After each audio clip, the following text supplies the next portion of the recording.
আজ রাতে Argentina match কার সাথে? আলজেরিয়ার সাথে। কার সাথে? আলজেরিয়ার সাথে।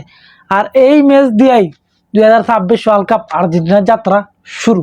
আর আমি চাইতেছি এই ম্যাচ জিততে যেন আর্জেন্টিনার যাত্রা স্টার্ট হয়। আর এই 2026 ওয়ার্ল্ড কাপে যেভাবে বড় বড় দল মারা খাইতেছে, আমি চিনতে আছি আর্জেন্টিনা কি মারা খায় বই থাকে না মারা দেয় উল্টা। কারণ দেখো তুমি বড় বড় দল কোন লেভেলে মারা খাইতেছে, কার কার সাথে মারা খাইতেছে।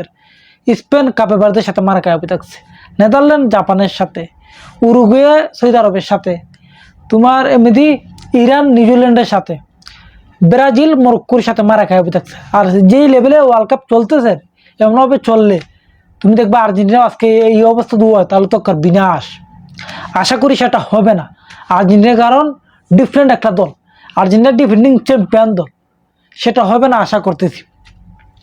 আর এই ওয়ার্ল্ড কাপের আর্জেন্টিনার যে কয়টা ইনজুট আছিল মানে বর্তমানে সবাই ফিট। আর মেইন একাদশে যারা যারা থাকবে তারা হইল গা এমি মার্টিনেস, তেগ্রাফিকু, লিসান্দ্রো মার্টিনেস, কুতুরিমিরু, মলিনা মিডফিল্ডার হিসেবে থাকবে, Enzo Fernandez, Mac Allister, Rodrigo De Paul. Forward থাকবে মেসি, নিকো পাজ আর হলো লাউতারো মার্টিনেস। আর 2026 ওয়ার্ল্ড কাপে মেসি দেখতেছি এটা আর্জেন্টিনার সমর্থকের জন্য অনেক অনেক প্রাপ্তি। 2026 ওয়ার্ল্ড কাপও মেসির আবার দেখতেছি, এটা আর্জেন্টিনার সমর্থকের জন্য অনেকটাই প্রাপ্তির। এর চেয়ে আর প্রাপ্তি আর কোনো কিছু হতে পারে না যে আবার আমরা মেসিকে দেখতে পারবো। 2022 ওয়ার্ল্ড কাপ দেখার পর আমরা ভাবি নাই যে 2026 ওয়ার্ল্ড কাপ আমরা মেসির দেখতে পারবো। এটা আমাদের অনেকটাই প্রাপ্তির আর্জেন্টিনার সমর্থকের। আর আলজেরিয়ারে এতটা হেলা খেলা নিলে চলবে না। আর্জেন্টিনা একটা ভালো একটা দল, আফ্রিকান একটা দল, মরক্কো তার সাথে খেলে সেই জায়গা তোমার এই দেখো স্কুলানি কি বলছে যে আলজেরিয়ারে সঙ্গে ম্যাচ, আলজেরিয়াকে আমরা ম্যাচের সাথে আমরা তো ফ্যাশন নিয়ে খেলবো না, কারণ লেখা আমরা সামনে আরো বহু ম্যাচ আছে এই কারণে।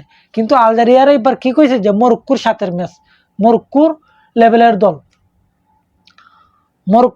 দল আলজেরিয়া, সেই দলের সাথে আর্জেন্টিনার ম্যাচ। আর এই ম্যাচ দিয়েই আর্জেন্টিনার 2026 ওয়ার্ল্ড কাপ যাত্রা শুরু। আর বড় বড় দলগুলো তো মারা খাইতেছে দেখতেছি, কিন্তু এই ম্যাচে যারা যারা বাংলাদেশে সাপোর্ট করতেছে 50% দর্শক আজকে আলজেরিয়া। কারণ হলো আমরা সবাই মুসলিম, আলজেরিয়া মুসলিম একটা কান্ট্রি, আমরা মুসলিম হিসাবে আলজেরিয়া সাপোর্ট করতে পারি।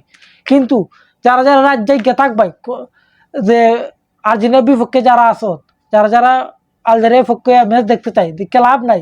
তোমরা জায়গা থাকলেও আর্জেন্টিনা জিতবে। তোমরা ঘুমাইয়া সকালে উঠে রেজাল্ট একটাই দেখবে, আর্জেন্টিনা জিতে গেছে। আর আর্জেন্টিনা টিমের জন্য হইলো অনেক অনেক শুভকামনা। তোমরা এই ম্যাচ জিততা 2026 ওয়ার্ল্ড কাপ যাত্রা স্টার্ট করো, সেই আশা আমরা করতেছি। আমরা তোমাদের সমর্থক। আর যদি এই ম্যাচ কোনো মুখা ধরা খায়া যায় তাহলে তো রাস্তাঘাটে চলতে পারবো না, কারণ অবস্থা খুবই খায়াল হয়ে যাবে। খায়াল তোমরা যেভাবে হোক এই ম্যাচটা জিতো, তোমাদের জন্য শুভকামনা রইল, অনেক অনেক শুভকামনা রইল। তোমরা যেন এই ম্যাচ জিততা ঘরে ফিরো আবার।